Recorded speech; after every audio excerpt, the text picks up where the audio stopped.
Thank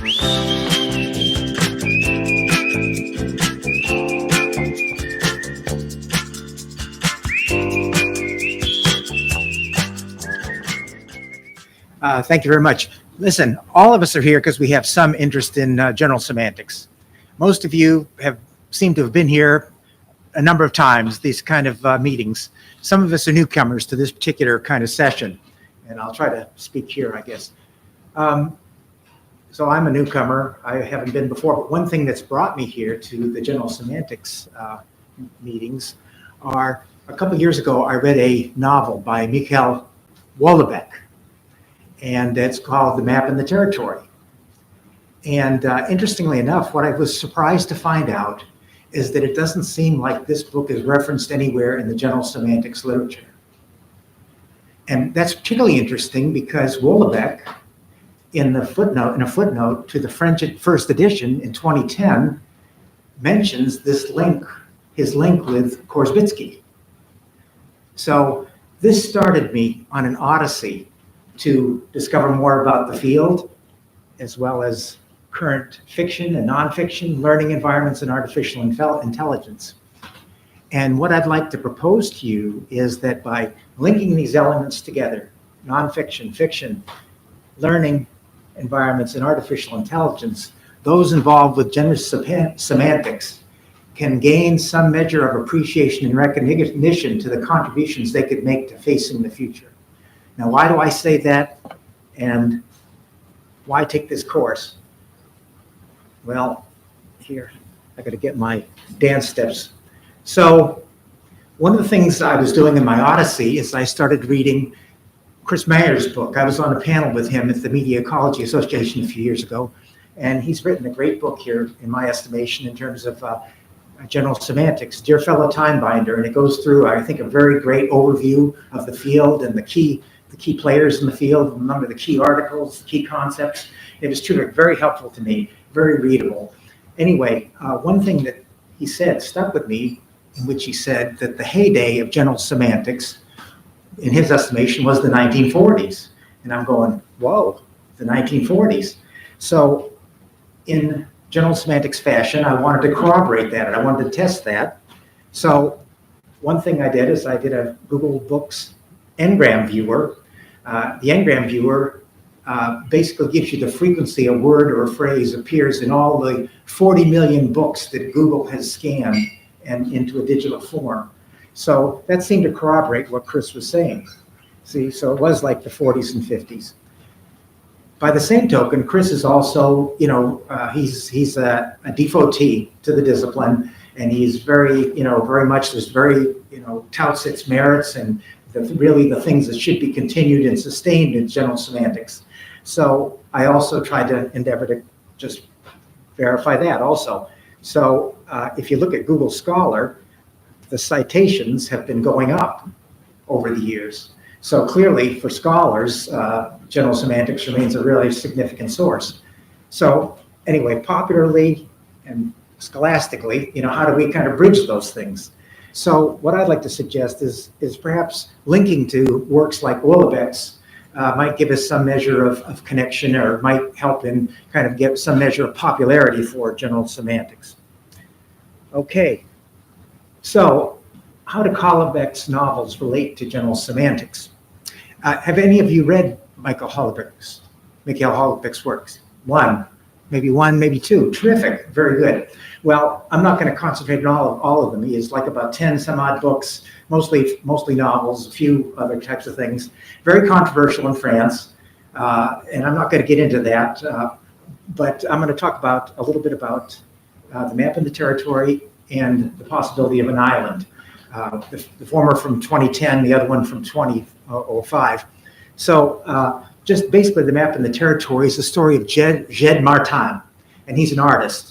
And basically he starts photographing mechanical devices, and then he has this big breakthrough where he superimposes Michelin maps on the French territory, and his first exhibit is a sensation, and it's called Le carte est plus intéressante de le territoire. So the map is more interesting than the territory. And he continues his career in what he calls the professions, portraits of different professions that are going obsolete in France, like the boulanger. But he gets into those that are affecting society, and his most interesting or most renowned painting was the one of Steve Jobs and Bill Gates playing chess. So he continues with his career, but then eventually he retires to the country, and he devotes the rest of his life to depicting decomposition and decay in various forms. So anyway, along the way, we were introduced to his father and the influence of his father on him, and his father's connection with William Morris, and there's a murder mystery and all kinds of things in there. So it's quite an entertaining book. But in any case, clearly this challenges linear progress, binary beliefs, acceptance, and clearly we have a big attention on time binding and critical awareness and critical thinking. So in the other book that I want to mention, The Possibility of an Island, we learn about Daniel One, who is a comedian, a comic, a writer, a producer, much like Jon Stewart or Sacha Baron Cohen, even like Houellebecq a little bit himself. In this book, we learn that while he's very successful in his career, he comes to a point where he has like a career plateau or a career crisis, midlife to late life crisis. And he becomes involved in a cult, which is a kind of a scientific, quasi-religious cult devoted to human regeneration. And then we learn further about his life and the lives of the successive Daniels, the different regenerations of Daniel to Daniel 24 and Daniel 25, centuries ahead, and what's happened to the cult and what's happened to humanity in the future. So that's Houellebecq's novel there. It's very kind of profane, very irreverent in a lot of ways, but again, it challenges selective perception, has more of a perceptual recognition of biases and filtering. It gives us, gets away from generalizations, more specifics, more context awareness, all those types of things. Clearly very general semantic in its what it presents. Both books deal with the map and the territory, but clearly the first one to the largest degree, and I won't say too much more than that other than clearly the idea of we need better maps all the time, and the artists were striving for it and so forth. So this is great. Holodeck clearly does this, but where do we go from here? So how do we get to this Holodeck? Holodeck, you saw that in my title. So part of that is, again, I come back to Chris Mayer, his book, and the Postman quote that he mentions in the book, the 1974 essay on general semantics in the third millennia. I believe that's the correct quote, in which Postman praises Korzybski, acknowledges his great debt to him for his work on perception and thinking, but then his bias of not dealing with how knowledge is transmitted and the media that's used in the transmission of knowledge. So I was looking for a framework. How could I then take what we got out of Holodeck and these major concepts out of general semantics, and then start looking at them in terms of what they have to do with learning environments. And I discovered, I think it's Thornburg has a framework in which he presents different kind of learning environments. Campfires are like storytelling. We've heard a lot about that today. Watering holes are dialogue. Caves are introspection, and life is really more application. And those are his metaphors that he used to describe learning, how learning happens. And he also adds to that the Holodeck, which is for immersive experiences, which have become more prominent in recent years, which really encompass all those, the previous four. And clearly transport, we've been talking about transport in time and space and in experiences.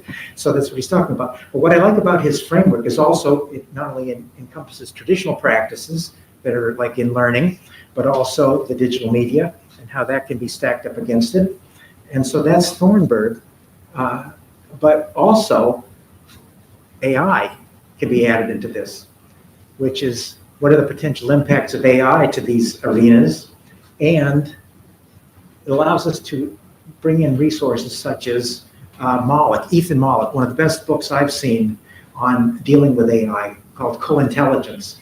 And in that book, basically, he serves as probably a good partner to how general semantics can maybe help with these things, which is what he suggests is, and we've heard a lot about AI in this conference, which is great. A lot of it's critical, I think, which is good because there's, should be caution. But what he's suggesting is that we employ AI like a partner, like a trusted aid, like a coach, like something that we utilize, like an employee, like an assistant. And in that way, we can make our activities more efficient and maybe more effective. Like John McDade, used in the AI to write the song that he performed at the first, his first of his performance.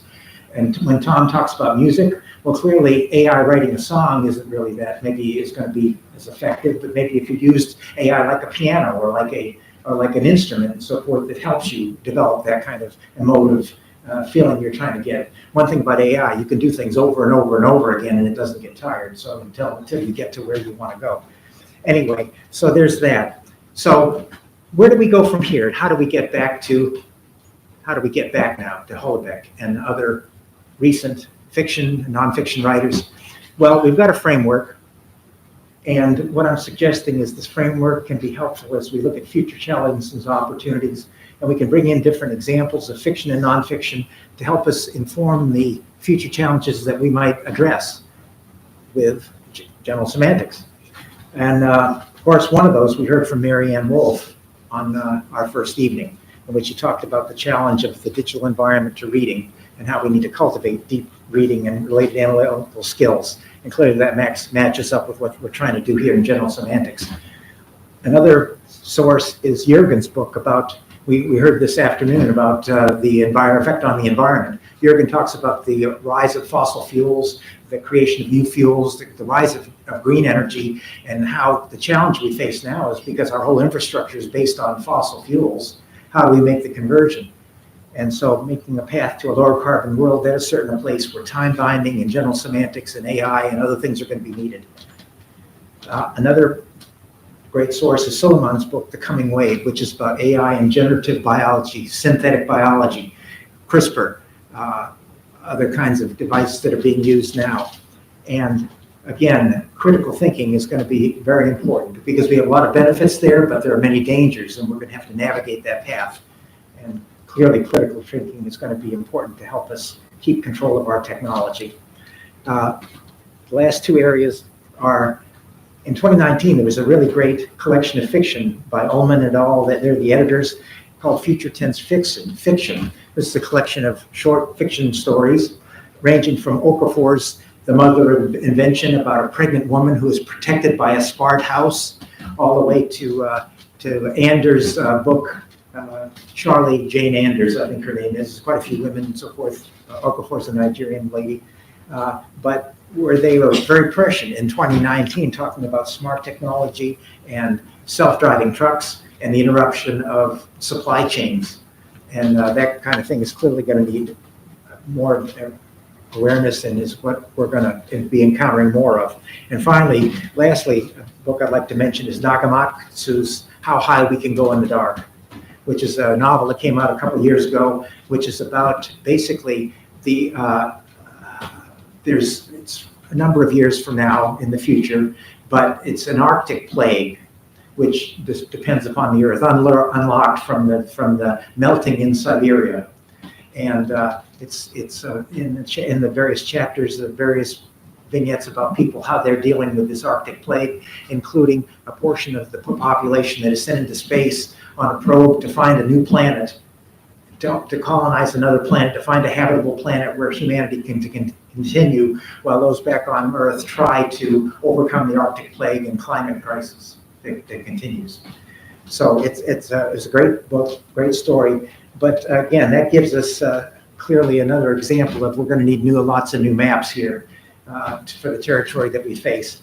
And so clearly general semantics and the other kind of tools that we talked about are going to be very important there. So what does all this mean? Well, basically this means for me that, my whole point here is we ought to be using recent fiction, recent nonfiction, things that are coming out of AI and learning environments, and that are being included in reviews and articles, in attempts to reach out to other fields and things like that. And through that, I come back to what I was saying to begin with, is by incorporating these elements, by connecting fiction, nonfiction, learning environments, artificial intelligence, those who practice general semantics can get some measure, I think, of appreciation and recognition as to what they can contribute into the future. Thank you very much.